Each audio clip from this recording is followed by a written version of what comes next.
Good morning बच्चों। कर्णावती विद्यालय में आप सभी का स्वागत है। कक्षा 8 विषय सामाजिक विज्ञान, जिसमें पाठ 2 पर्यावरणीय प्रदूषण। विकास करना मानव का अधिकार है, इसलिए जहाँ और जिसमें विकास हो या दिखलाई पड़े उसे विकसित करने का संपूर्ण अधिकार है। औद्योगिक क्रांति के बाद विज्ञान की खोजों से यंत्र विज्ञान ने विकास करने के बड़े अवसर प्रदान किए हैं।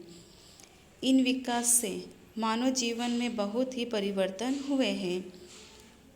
सृजनात्मकता को यंत्र विज्ञान ने ऐसा मोड़ दिया है कि उत्पादन का औद्योगिकरण होने लगा है। बिजली, रेलवे, टेलीफोन, वाहन उद्योग, इलेक्ट्रॉनिक्स माध्यम विकास कथा के महत्वपूर्ण पात्र हैं। प्राकृतिक स्रोतों के अमर्यादित उपयोग से पानी, वनस्पति और हवा में प्रदूषण उत्पन्न हुआ है। प्रदूषण फैला है, उसकी मात्रा इतनी है कि विकास को स्पर्श करने के साथ साथ पर्यावरण को प्रदूषित कर दे, ऐसा है। इन दोनों को इनके संदर्भ के साथ देखने और समझने के लिए प्रयास करना जरूरी है। आज भूमि, पानी, हवा, आवास और अवकाशीय प्रदूषण खूब बढ़ गया है। उसका बहुत सा विपरीत प्रभाव मानव जीवन और पर्यावरण पर होने लगा है। उद्योगों के शुरू होने से पर्यावरण को प्रभावित करने वाले अनेक प्रकार के प्रदूषण बढ़ गए हैं, जिसमें हवा, पानी और जमीन का प्रदूषण मुख्य माना जाता है। ये तीनों ही हमारे जीवन को टिकाऊ रखने के लिए मुख्य तत्व हैं। प्रदूषण। इस पाठ में हमें प्रदूषण के बारे में जानकारी प्राप्त की गई है कि किस प्रकार से हवा, पानी और जमीन का प्रदूषण होता है। जैसे जैसे विकास की प्रक्रिया आगे बढ़ रही है, वैसे वैसे प्रदूषण की मात्रा भी कैसी हो रही है, बढ़ती जा रही है। आजकल दिन में ही अंधेरा जैसा हमें लगता है। क्यों? क्योंकि यहाँ पर वायु प्रदूषण बहुत ही ज़्यादा हो रहा है। बढ़ते हुए फैक्ट्री के सब कारखाने, वाहन व्यवहार, इन सब के कारण प्रदूषण की मात्रा अत्यंत गंभीर बनती जा रही है। इसमें पहला क्या है? पानी का प्रदूषण। उद्योगों को पानी चाहिए। हमें किसी भी प्रकार का उद्योग स्थापित करना है तो हमें सबसे पहले क्या चाहिए? पानी चाहिए। पानी के बिना कोई भी उद्योग स्थापित नहीं हो सकता।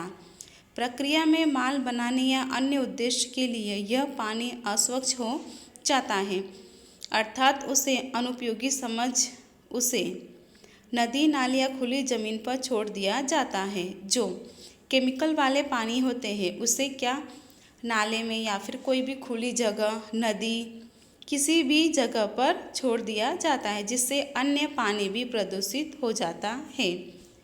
यह केमिकल युक्त गंदा पानी नदी के पानी को प्रदूषित कर देता है।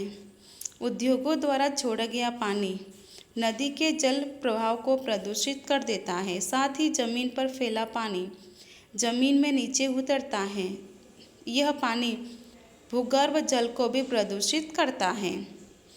आज शहरीकरण बड़े स्तर पर हो रहा है। शहर की गटरों का पानी भी नदियों और तालाबों में छोड़ दिया जाता है, जो पानी के प्रदूषण को बड़ी समस्या उत्पन्न करता है। आज औद्योगिकरण से बरसात का पानी भी प्रदूषित हो गया है। उद्योगों का धुआं, गंध के रसायन पानी के साथ मिल जाते हैं और पानी को प्रदूषित करते हैं।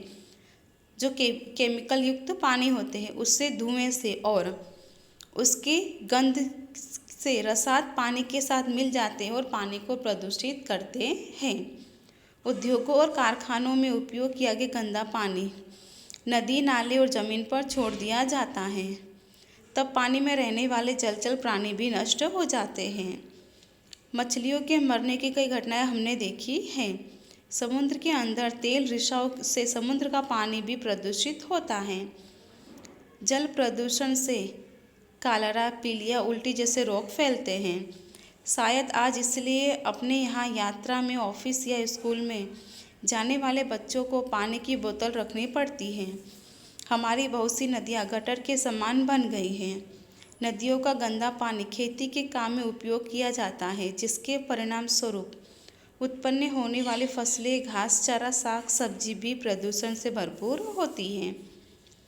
प्रत्येक वर्ग के व्यक्ति या राजनेता, किसान, उद्योगपति, शिक्षित व्यक्ति, कारीगर या कर्मचारी प्रजा के हित के विरुद्ध कार्य करने में थोड़ा सा भी हिचकिचाते नहीं हैं। उद्योगों के पानी को शुद्ध करके नदी नाले में छोड़ना चाहिए। सरकार को भी उद्योगों पर कड़े नियंत्रण रखना चाहिए। हमें पानी का विवेकपूर्ण उपयोग करना चाहिए, जिससे हम पानी के प्रदूषण को रोक सकें या फिर कम कर सकें। दूसरा क्या है? हवा का प्रदूषण, मतलब एयर पॉल्यूशन।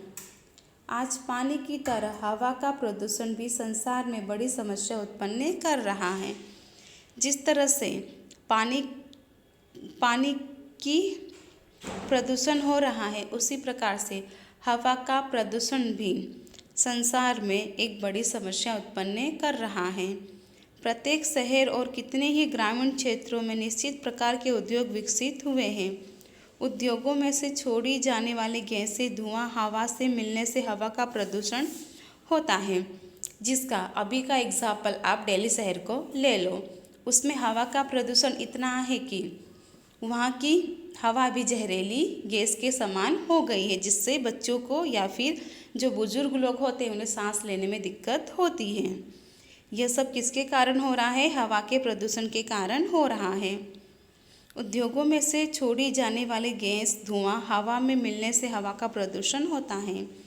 आज खनिज तेल का उपयोग भी खूब बढ़ गया है। पेट्रोल और डीजल से चलने वाले वाहन हवा में धुआं तथा गैसें जैसे कि nitric oxide, carbon monoxide, benzopyrene तथा कार्बन डाइऑक्साइड मिलाते हैं, जिससे हवा में ऐसी गैसों का प्रमाण खूब बढ़ गया है। आज जंगल के अधिक प्रमाण में कटने से हवा का प्रदूषण बढ़ रहा है। वृक्ष और वनस्पतियाँ कम होने से हवा में धूल के रजकण उड़ करके मिल जाते हैं। वृक्ष कम होने से जहरीली गैस CO2 का प्रमाण भी बढ़ने लगा है, जिसके कारण ग्लोबल वार्मिंग जैसी बड़ी समस्या उत्पन्न हुई है। ये सब किसके कारण हुआ है? वृक्ष काटने के कारण हम जंगलों का विनाश करते जा रहे हैं, जिससे ग्लोबल वार्मिंग की समस्या हमारे सामने उत्पन्न हो गई है। हवा के प्रदूषण से फेफड़े की बीमारी, दम, सांस का चढ़ना जैसे रोग होते हैं।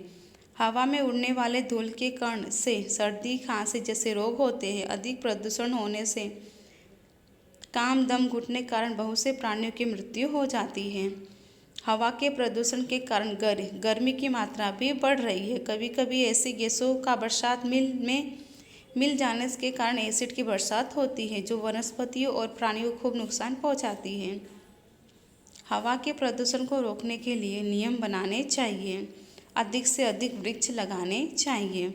योग्य प्रमाण में धुआं या जहरीली गैस फिल्टर हो ऐसे साधन विकसित करने चाहिए। पर्यावरण जागृति का अभियान चलाना चाहिए। नियमों का उल्लंघन करने वाले उद्योगों के प्रति सरकार को सख्त कदम उठाने चाहिए। आवश्यकता पड़ने पर बंद भी कर देने चाहिए। पेट्रोल डीजल का आवश्यकता अनुसार ही उपयोग करना चाहिए। प्रदूषण मुक्त हो ऐसे CNG और PNG का उपयोग करना चाहिए। वाहनों में PUC का चुस्त पालन करवाना चाहिए। तीसरा क्या है? जमीन का प्रदूषण। जमीन का प्रदूषण आसानी से दिखलाई नहीं पड़ता है, फिर भी आज विकसित संसार में जमीन का प्रदूषण खूब अधिक प्रमाण में बढ़ चुका है। विकसित उद्योगों द्वारा गटर के पानी को खुली हुई जमीन पर छोड़ देने से जमीन का प्रदूषण बढ़ता है। उद्योग तथा कारखाने वाले अपनी आवश्यकता से अधिक जमीन प्राप्त करते हैं और इनके कहने के अनुसार भविष्य के विकास के लिए होता है। उद्योगों का विकास जब अच्छी खेती करने योग्य जमीन पर होता है, तब वह जमीन को नुकसान करता है। उद्योग अपने अनुपयोगी ठोस कचरे को जमीन में डालते हैं। आज पॉलीथीन का उपयोग खूब अधिक प्रमाण में होने लगा है। प्लास्टिक जमीन के अंदर सड़कर नष्ट नहीं होता, बल्कि जमीन को नुकसान पहुंचाता है। शहरी कचरा जिसमें खोखा, प्लास्टिक, स्क्रैप और रासायनिक पदार्थ होते हैं जो उड़कर अच्छी ज़मीन व खेतों में पहुँच जाते हैं और ज़मीन प्रदूषित करते हैं। किसानों द्वारा अधिक प्रमाण उत्पादन प्राप्त करने के लिए रासायनिक खाद का उपयोग अधिक प्रमाण में हो रहा है, जो ज़मीन को बिगाड़ने और पर्यावरण को नुकसान करने में बहुत बड़ी भूमिका निभा रहे हैं।